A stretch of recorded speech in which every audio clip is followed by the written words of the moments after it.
جميل بسم الله الرحمن الرحيم. السلام عليكم ورحمة الله وبركاته. الحمد لله الذي أنعمنا بنعمة الإيمان والإسلام والإحسان والاستقامة في طاعة الله ورسوله. أشهد أن لا إله إلا الله وحده لا شريك له، وأشهد أن سيدنا محمدا عبده ورسوله لا نبي بعده.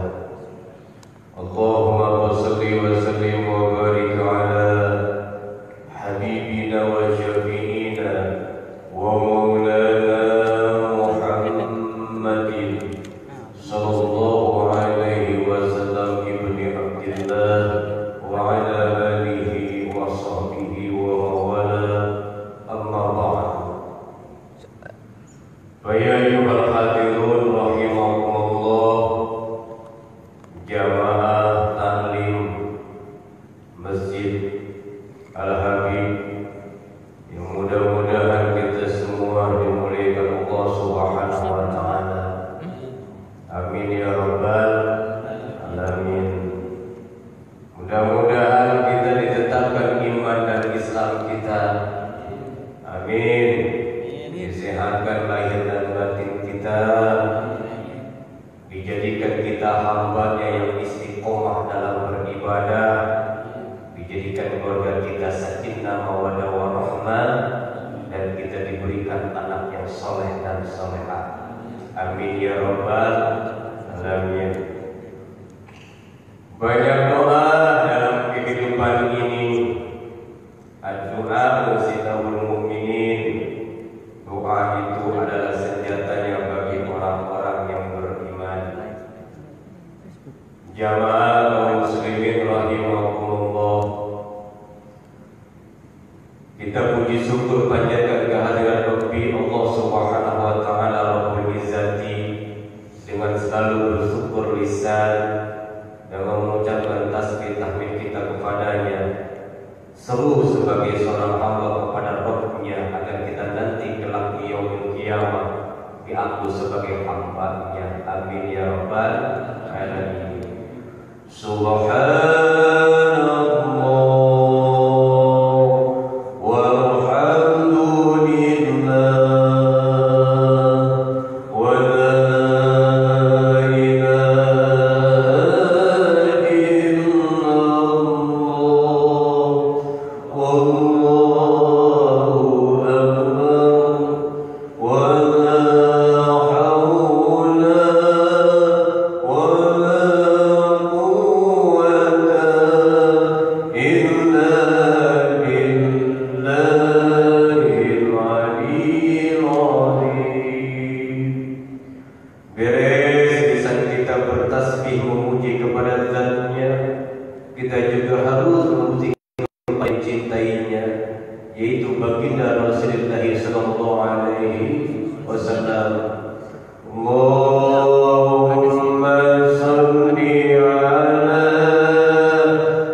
jadwal minggu ketiga, makanya acara yang sudah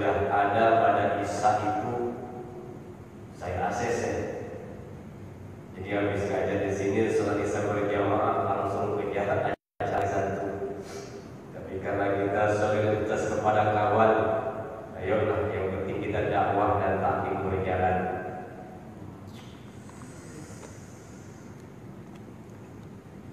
Pada pertemuan yang kemarin kita membahas masalah hikmah yang ketiga tentang bagaimanapun dan sebagaimanapun kekuatan seorang hamba di dalam dia mengkokohkan dirinya agar apa yang diinginkan terwujud dalam kehidupannya. Sawabiqul himam lah taqrab aswarul aqdar. Sehebat apapun usaha kamu, sekuat apapun ikhtiar kamu, niscaya apapun yang kamu lakukan tidak akan mampu mendebol tirai takdir kuasa Allah dalam dimana fi ilmillah, bukan fi lauhil mahfuz. Jadi sudah saya gambarkan kemarin, dalam meyakini takdir Allah ada istilah qada, ada istilah qadar.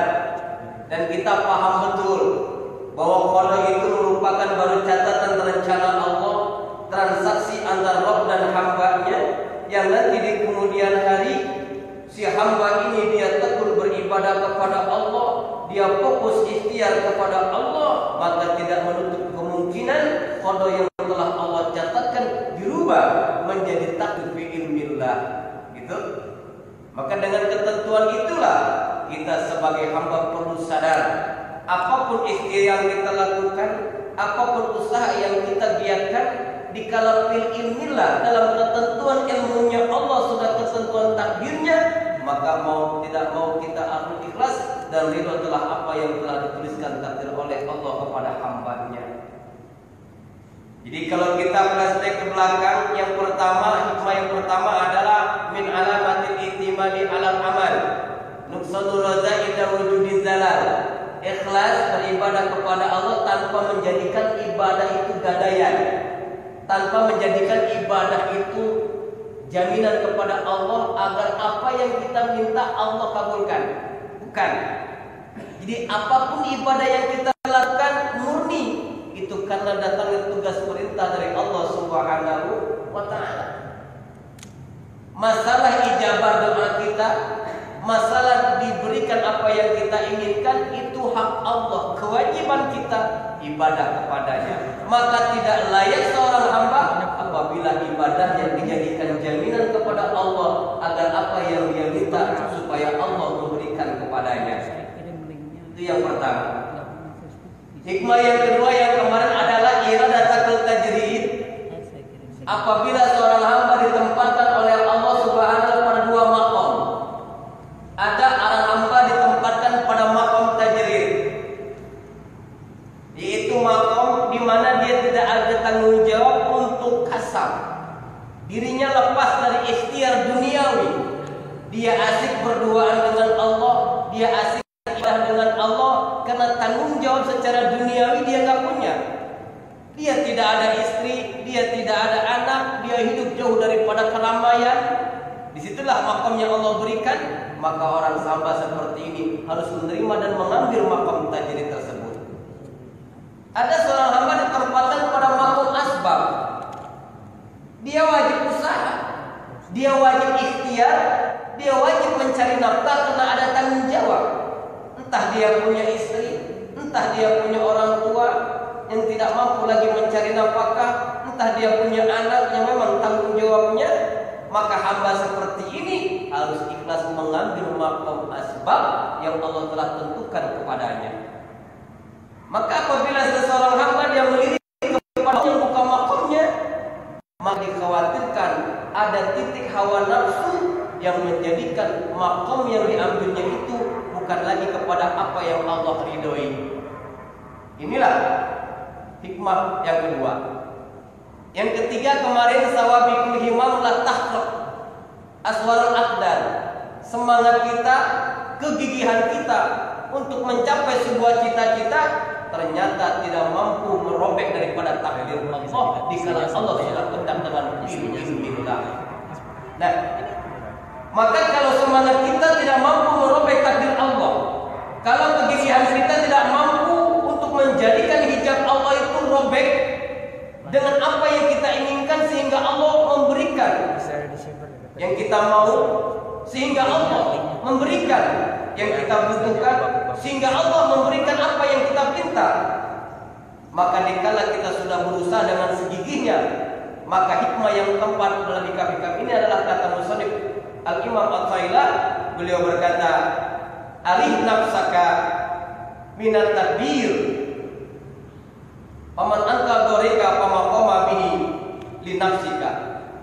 Arih nafsaka, istirahatkanlah diri kamu, legakanlah diri kamu, leluasakanlah diri kamu, santaikanlah diri kamu, rehatkanlah diri kamu, entah apa namanya. Yang penting kau jangan bebankan diri kamu minat tadbir, dari memikirkan sesuatu yang bukan makommu.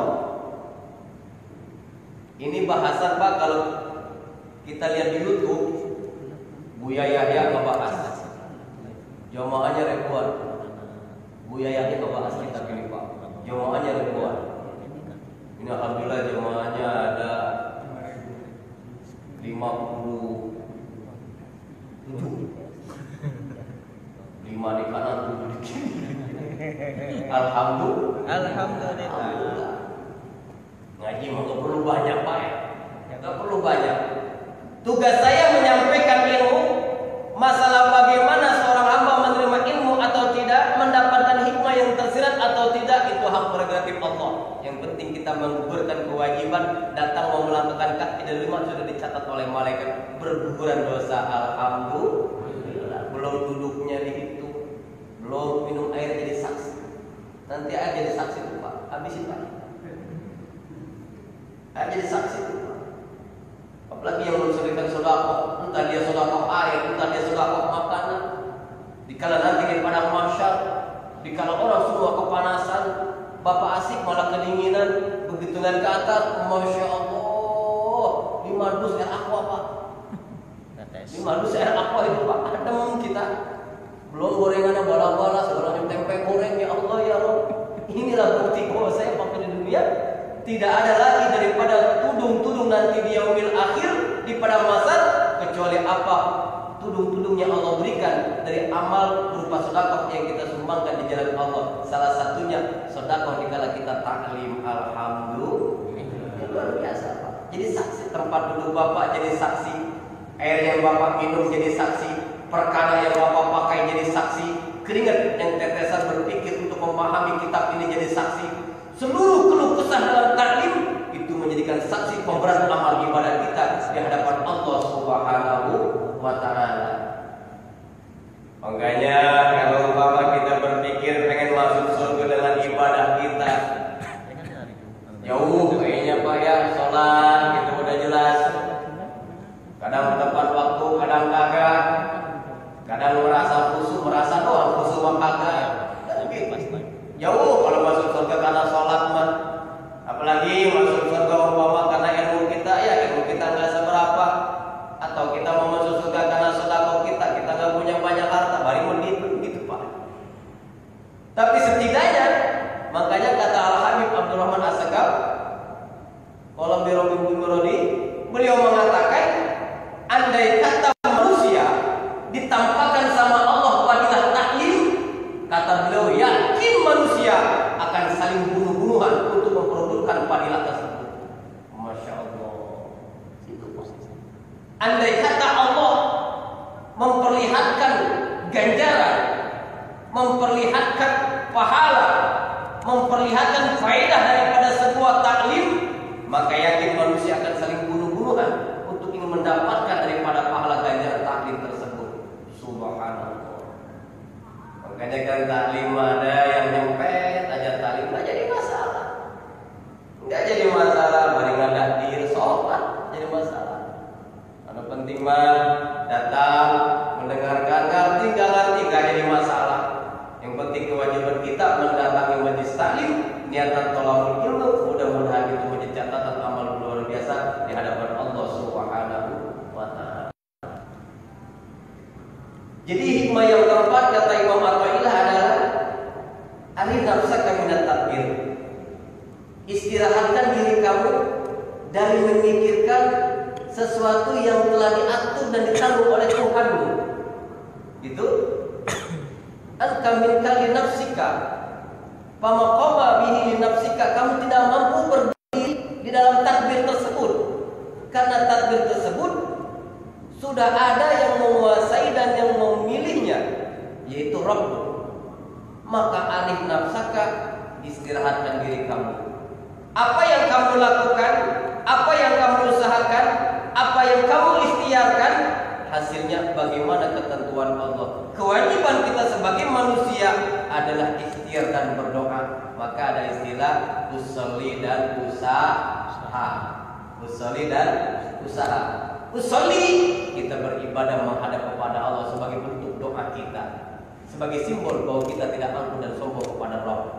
Usaha, bentuk kewajiban kita ikhtiar, kasar, sebagai manusia kewajiban untuk mencari setitik-setitik rahmat Allah yang Allah turunkan di muka bumi ini. Maka usolli dan usaha itu merupakan satu bentuk bahwa manusia telah mengumpulkan kewajibannya di hadapan Rabb-Nya. Masalah hasil, arif nafsaka, istirahatkan diri kamu. Jangan memikirkan yang sesuatu yang telah ditentukan oleh Rabb-Mu. Kadang kita terjebak kepada permasalahan, ya Allah ya Rabb, bagaimana saya tidak memikirkan tanggung jawab saya dalam kehidupan ini begitu berat, sehingga kadang saya mengalami satu permasalahan hampir-hampir saja menyalahkan kepada Tuhan, suudzon dari akhirnya. Maka kalau sudah demikian, siap-siaplah seorang hamba, dia akan mengalami kekecewaan dalam setiap apa yang dia lakukan. Tapi kalau seorang hamba sudah mengkaji kitab ini, dia memahami makna arif nafsaka minat tadbir, maka hidupnya akan ringan. Dia akan berkata, kewajiban saya berdoa, kewajiban saya berikhtiar, masalah hasil bagaimanapun nanti finish dan perolehannya itu dipasrahkan kepada Allah Subhanahu wa Ta'ala. Maka orang seperti ini enteng Pak, ringan dalam kehidupannya. Coba kita lihat para kiai, enteng. Mereka nggak punya beras, diam aja Pak. Lapar-lapar aja kan gitu Pak. Tuh enteng Pak, pagi ngajar, pulang setelah itu ke pondok, istirahat, pulang ke rumah, datang waktu zuhur, sholat berjamaah jam 1 gitu, setar lagi, selesai jam 3 mau asar, balik ke rumah, habis asar, beres-beres santri, dah masak, yang nyuci, yang sapu-sapu, persiapan sholat maghrib, jemaah, tadarusan, ya di situ bisa berjamaah, bisa lagi, sampai jam berapa? Jam 11, jam 12, istirahat 2 jam, bangun. Waja'alna subata, waja'alna naumakum subata. Para ulama mah istirahatnya cuma subata. Apa subata? Istirahat sebentar, tapi hasilnya luar biasa. Subata. Jadi kalau subata begini Pak, saya punya guru kalau tidur dia cukup menyenderkan tangan dua dalam posisi duduk. Jadi kalau beliau berzikir umpama sampai jam berapa, umpama menjelang subuh, begitu umpama sudah gak kuat mata, tasbih jatuh, tangan di belakangnya Pak, ditetapkan dalam subata. Kalau dia ngelempuk tangan, bangun, ambil dulu Pak, dulu lagi zikir lagi Pak, beda sama kita Pak, bukan dulu berbatal gitu Pak. Bedanya ulama sama kita begitu Pak. Waja'alna naumakum subata, kami jadikan istirahatmu tidur itu subata. Kalau ulama para wali mah sebentar tapi luar biasa, berbobot istirahatnya. Kita enggak apa? Tidur jam 8 bahkan belum bisa kita tidur. Ya, bangun udah subuh. Bukan subata itu Pak. Ya. Subaro itu Pak. Subuh kebro-bro.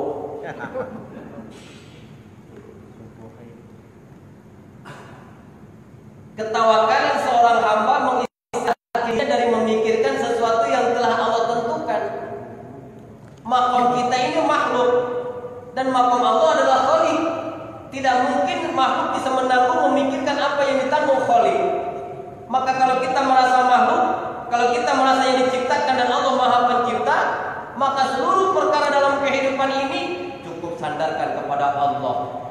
Dikala datang kewajiban untuk melakukan, kita lakukan. Datang kewajiban perintah, kita laksanakan. Setelah itu, bagaimana kehendak Allah, kita tidak puasa.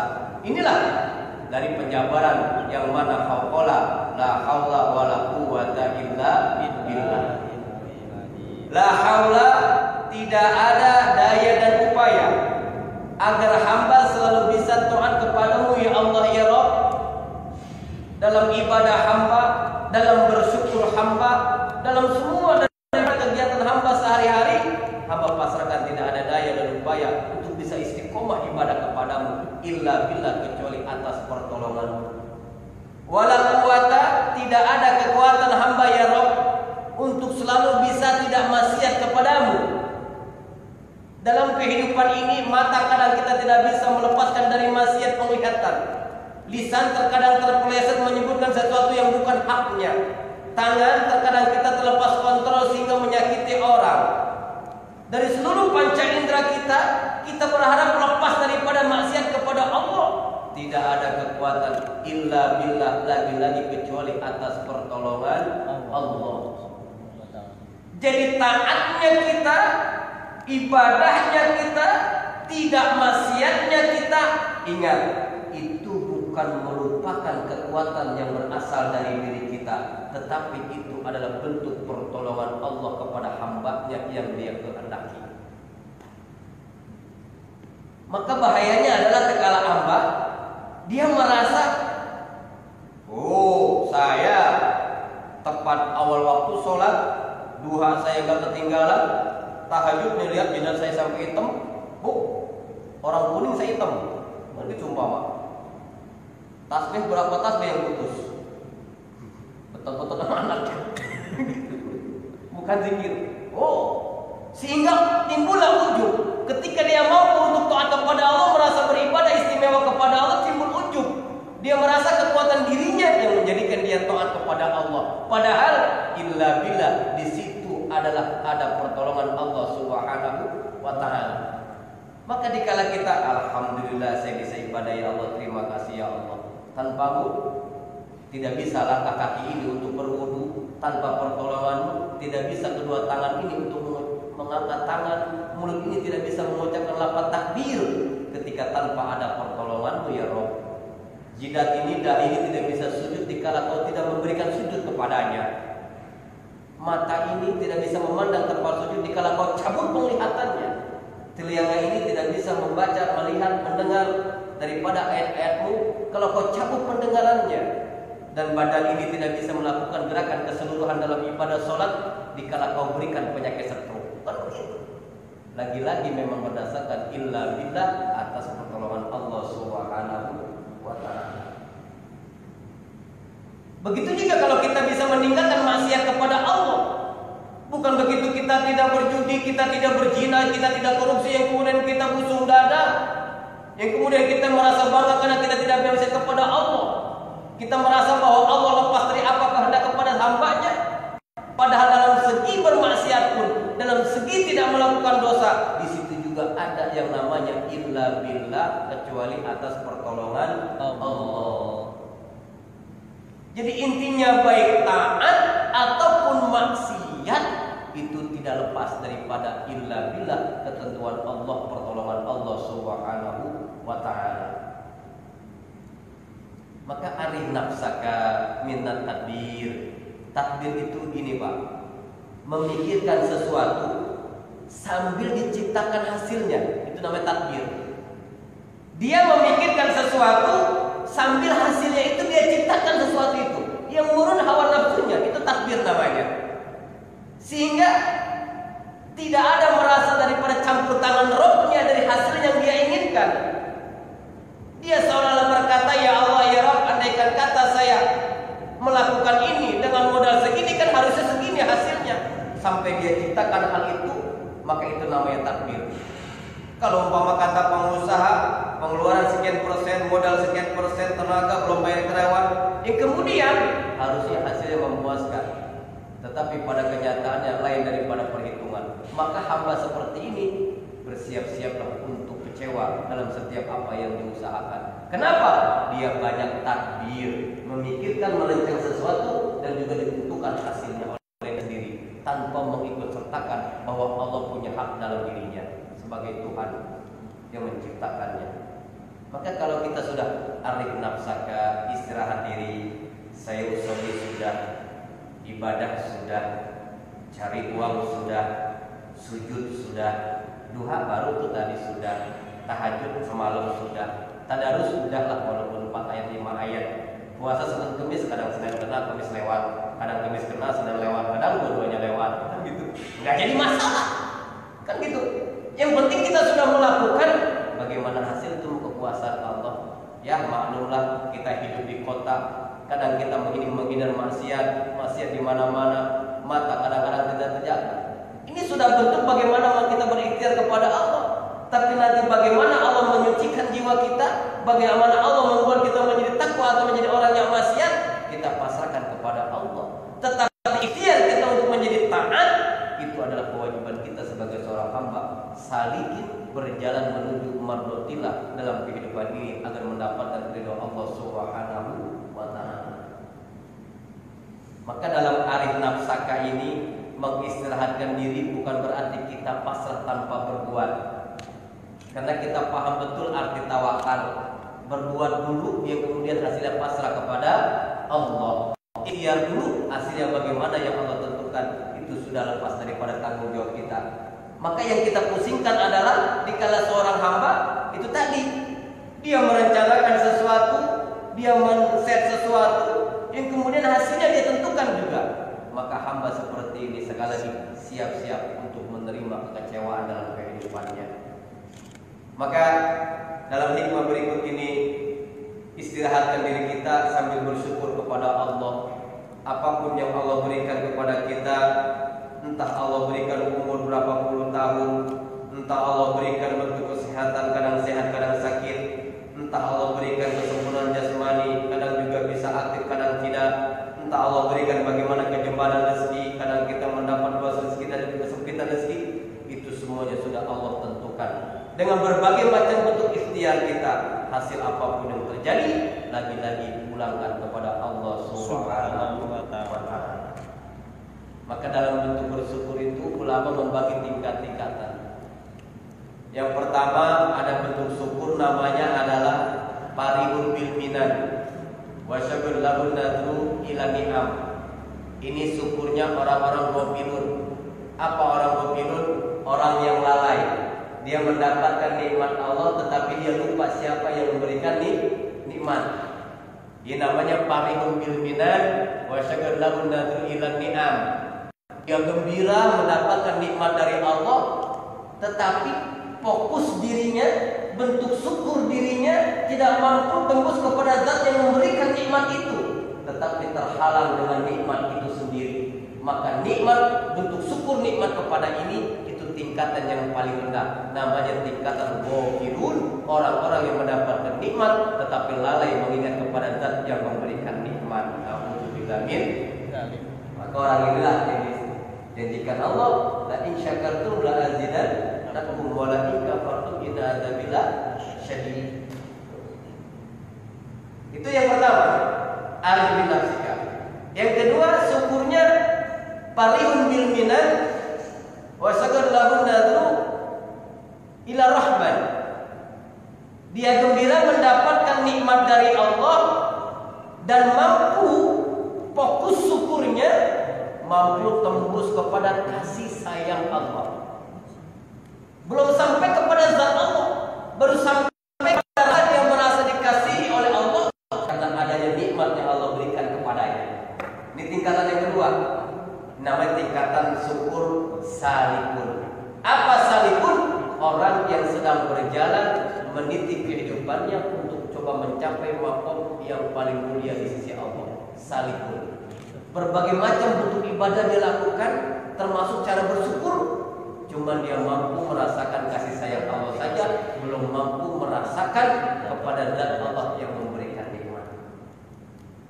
Yang ketiga, inilah maqam yang paling mulia di sisi Allah Subhanahu wa ta'ala, dan kayaknya kita nggak nyempil di maqam ini, Pak. Apa? Farihun billah wa syagr lahu nadru ilallah. Gembiranya bukan lagi dengan nikmat, tapi gembiranya dengan Allah. Wa ghazlan wa syakr lahu nadhir ila Allah. Dan fokus syukurnya kepada Allah. Dia tidak lagi menghitung mendapatkan besar kecilnya nikmat. Dia tidak lagi menghitung-hitung nikmat itu sesuai dengan hawa nafsunya atau tidak. Tetapi dia sudah melihat mampu, ini siapa yang ngasih. Dia mampu merasakan kehadiran zat Allah kepada itu nikmat. Jadi tingkat ini tingkatan para wali, para nabi dan para rasul, yang mereka sudah lagi tidak terhijab apa nikmatnya berupa harta, apa nikmatnya berupa pangkat, jabatan dan kedudukan, tidak lagi. Tetapi mereka sudah melihat ini yang memberikan nikmat siapa. Jadi perhitungan mereka siapanya, bukan apanya yang diberikan Allah kepadanya, tapi siapa yang memberikannya. Contohlah kalau umpama kita ini diberikan batu cincin dari Pak Lurah, dapat 2 minggu diberikan cincin oleh bupati, dapat 1 minggu diberikan cincin oleh gubernur, dapat 1 bulan diberikan cincin oleh presiden. Kira-kira tuh cincin yang sering dipakai yang mana? Begitu Pak. Tentu yang dari presiden. Jadi bukan lagi anggaplah umpama walaupun dari lurah ini baca umpama yang harganya 5 juta, tapi yang ngasihnya lurah, kayaknya jarang dipakai tuh Pak. Walaupun mahal. Katakanlah seperti itu. Ini yang kedua juga sama umpama biru sapir atau umpama macam-macam dari presiden, ya katakanlah apa namanya lumut pandan umpama itu tukang batu maya tuh, katakanlah imitasi, tetapi umpama ada labelnya RI1 umpama, oh dipakai di mana-mana, pakai bukan ininya apa dibalik sama dia RI1 di atas gitu. Jadi yang ditongkrongkan itu benda dari siapa? Itu cincin dari siapa? Bukan benda apa yang dia pakai, tapi siapa yang ngasih. Jadi kalau orang bertanya, Mas, ya ente pakai cincin terbalik? Oh, enggak, terbalik kagak. Itu terbalik. Oh iya, maaf Pak, lupa saya. Begini maupun kalau dikasih presiden pakai dibalik aja kan gitu. Ngasih tahu maksudnya mah kan gitu. Kan orang bertanya, oh dari presiden iya Pak, ada RI1 nya kan gitu. Itulah perbedaannya. Nah, kalau dikasih pejabat paling tinggi dalam negeri ini aja kita sudah merasa tersohor. Apalagi ini yang ngasih Tuhan kita, yang memberikan ini, yang menciptakan kita, yang memberikan ini, yang menguasai seluruh alam, raja di atas raja, pemimpin di atas pemimpin. Oh kenapa enggak bangga? Nah, tingkatan para nabi dan rasul, tingkatan para wali dan orang soleh sudah mampu melihat kepada zat Allah yang memberikan nikmat tersebut. Inilah tingkapan yang memang paling tinggi. Kita nggak nyempil kayaknya di sana, jauh kita mah. Ya kalau tahap kedua bolehlah masuklah salikin, yaitu kita gembira mendapatkan nikmat dari Allah dan kita mampu merasakan kasih sayang dari Allah. Ini setiap kita bisa mampu untuk sampai tingkat ini. Artinya apa? Kita jangan sampai lupa dengan nikmat yang Allah berikan. Justru kita menjadikan tasawuf bahwa nikmat ini kita gunakan sepenuhnya untuk beribadah kepada Allah. Jadi istilahnya uskun fi maqami. Tenanglah kamu dengan makom yang Allah berikan kepadamu. Enak Pak. Jadi kadang-kadang kan ini ngelirik Pak. Yang makom ulama ngelirik ke makom umaro. Yang makom umaro ngelirik Pak menjadi ulama. Ini mau jangan dibawa kemana-mana Pak. Jangan dipikirin ini Pak. Lagi bahas itu Pak. Kan gitu. Ya. Uskun fi maqami, tenteramlah kamu makom yang Allah berikan kepadamu. Allah tempatkan kamu dalam makom bisnismen, pengusaha, jadilah kau pengusaha yang soleh. Kau jangan berpusing-pusing ingin seperti kiai. Karena surga bukan sepenuhnya isinya kiai, pedagang juga banyak yang masuk surga. Pengusaha banyak yang masuk surga. Toh Nabi dulu dagang dulu. Toh Nabi dahulu ngamal dulu. Kan begitu. Ulama-ulama dulu juga berdagang. Maka orang yang sudah di makom dalam dia usaha, berusahalah kamu, berbisnislah kamu, berdaganglah kamu dengan syariat yang Allah tentukan, dan jadilah kau pedagang yang soleh. Kan gitu. Kau ditempatkan sebagai apa? Saya sebagai ulama. Udah kau uskun fi maqami, tenanglah kau pada makommu sebagai ulama. Yang salah itu kalau sudah diberikan makom ulama yang kemudian melirik kepada makom umara. Akhirnya apa? Mukhalid. Apa mukhalid? Bercampur seperti minyak dan air. Bukan lagi mujawir, kalau mujawir bisa dipisahkan. Tapi kalau mukhalid itu sudah tidak bisa dipisahkan. Seperti larutnya gula di dalam air, begitu sudah menjadi teh manis, apa bisa kita pisahkan itu gula dari air? Tidak bisa. Kita larutkan garam dengan air, begitu sudah menjadi larut, air menjadi asin, kita bisa pisahkan garam dengan air? Tidak, itu namanya mukhalid. Maka kalau ulama sudah berikan maqam ulama yang maqamnya derajatnya luar biasa, yarfa'illahu allazina amanu minkum wallazina utul ilma darajat.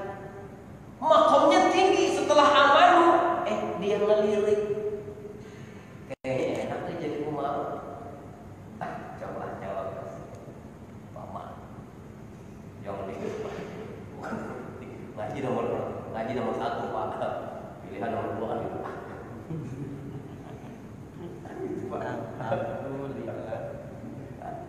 Uskun fi maqami. Ini enggak pernah saya bahas, Pak. Terus begitu kita bahas kemarin di Bandara Soekarno Hatta, ternyata banyak penggemarnya, Pak. Ya, cocok. Cocok, Pak. Akhirnya ditetapkan di sana. Masya Allah. Jadi uskun fi maqami, kau tetaplah pada maqammu. Kalau kau ditempatkan di tempat maqam ulama, jadilah ulama. Dengan kealimanmu, kau urus umat. Dengan ilmumu, kau jadikan pencerahan kepada umat. Karena kau tempat kepada di mana umat bertanya tentang hukum. Karena kau adalah al-ulama warasatul anbiya. Ulama adalah pewaris para nabi. Siapa ulama pewaris para nabi? Ulama yang istiqomah menyampaikan ilmunya sesuai dengan nabi inginkan. Bukan ulama yang dengan keilmuannya melirik kepada umara. Maka sederhana kata Nabi, sebaik-baiknya umara adalah yang dekat betul dengan ulama, dan seburuk-buruknya ulama adalah yang dekat betul dengan umara. Simpel sederhana bahasa Nabi, tetapi sebenarnya nyetak bagi orang yang melakukannya. Sebaik-baiknya umara adalah yang dekat dengan ulama, dan seburuk-buruknya ulama adalah yang mesra betul dekat betul mukhalid dengan umara. Apa maknanya? Sebaik-baiknya umara adalah yang dekat dengan ulama. Kenapa? Karena yang dimiliki ulama setidaknya 2 perkara.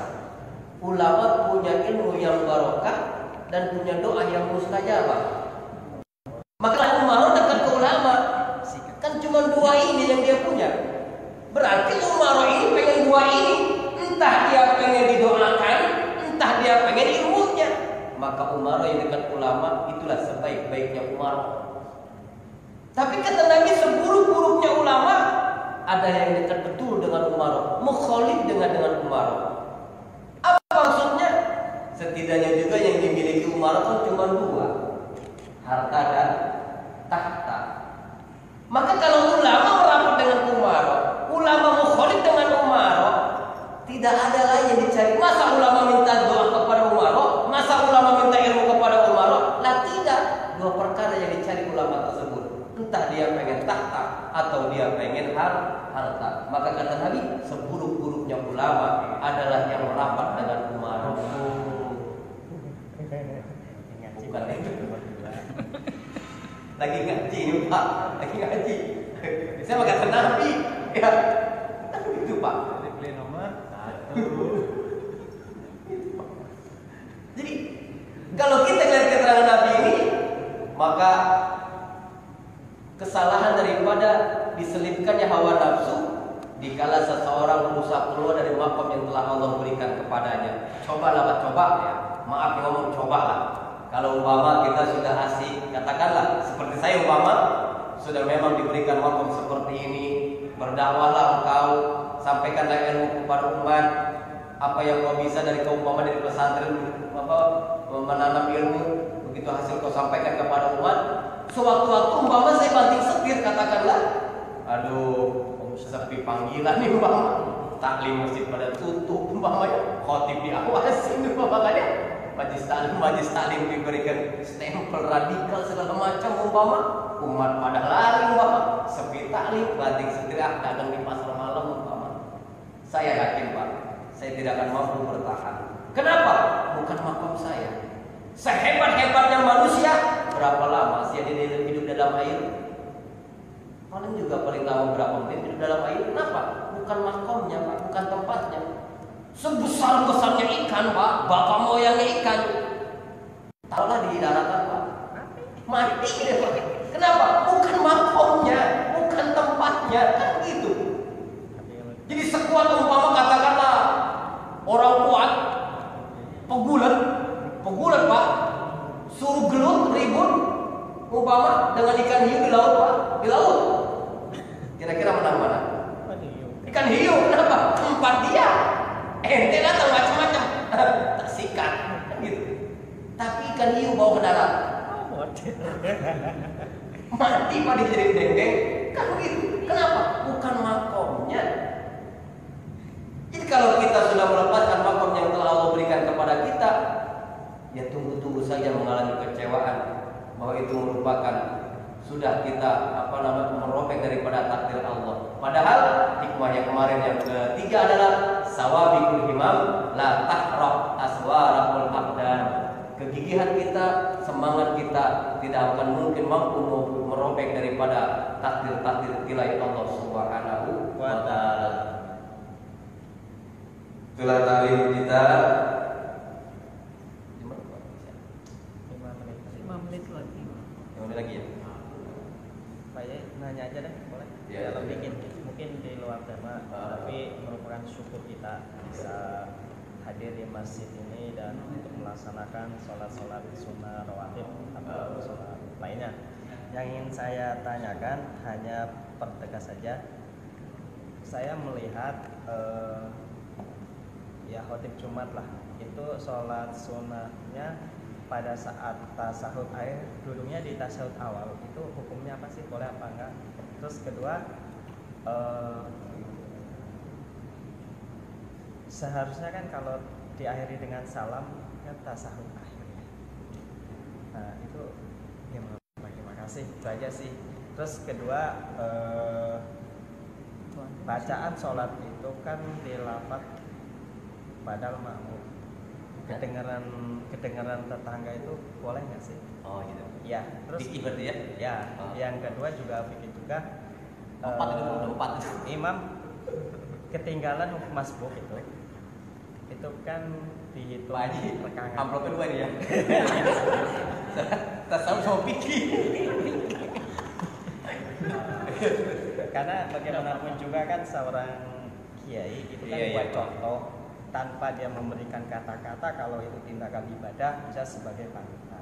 Nah, mungkin itu Pak Yai pertanyaannya aja. Semoga bisa lebih yakin dan jelas. Satu masalah dulu, Iya. keduanya masalah tadi apa? Lupa. Dia udah 4, ngomong kedua. Tadi munfarid ya. Jadi masalah dulu pertama, sholat 2 rakaat. Sholat 2 rakaat, sholat sunnah. Iya, tetapi dudukkan tahiyat Awal. Padahal di bacanya si tahiyat akhir apa sih di akhir Iya, salam. sudah selesai sholat. Iya, Nah, tapi duduknya terus? itu.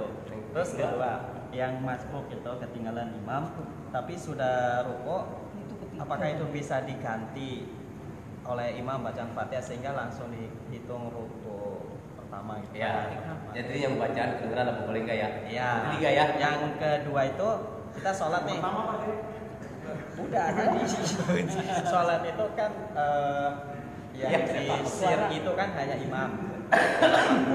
Tapi kita dengar jelas sampai kanan kiri, contohnya nih kanan kiri baca.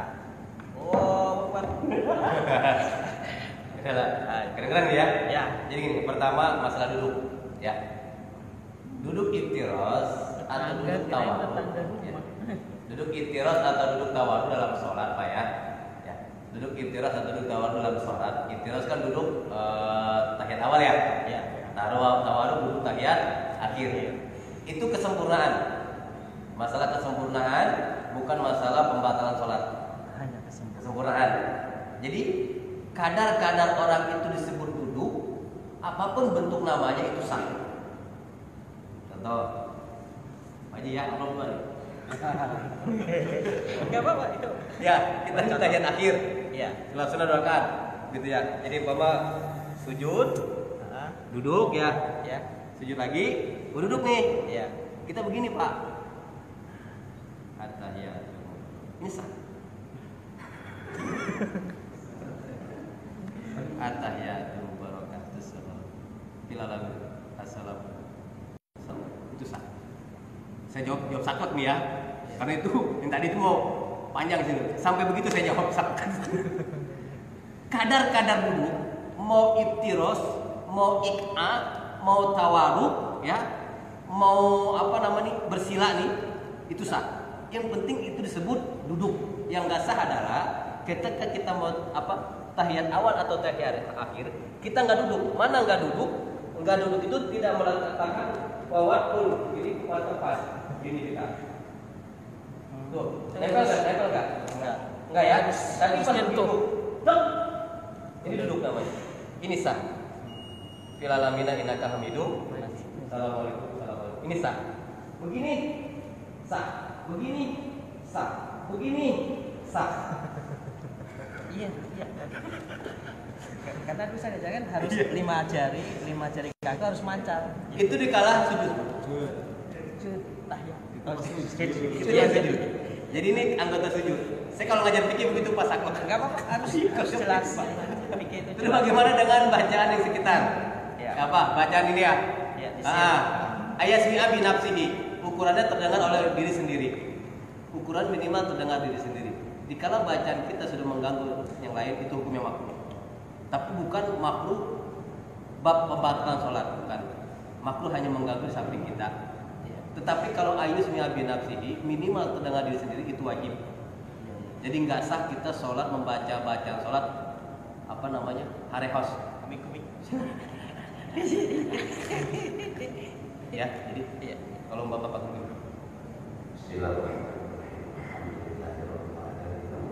Itu sah. Yang nggak sah itu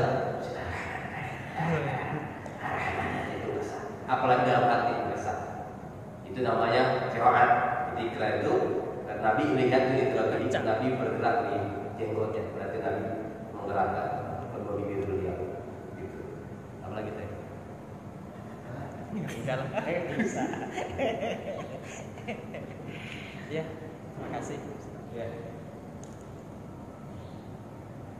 Demikian saja kali kita mudah-mudahan bermanfaat. Amin ya robbal alamin. Kalau memang nanti pagi ada sesi tanya jawab, disampaikan saja. Jadi umpama saya harus menyampaikan berapa ini, nanti disesikan umpama 10 menit atau seperempat untuk tanya jawab, silakan. Jika nanti kemarin kan belum ada ini seperti itu ya. Itu saja.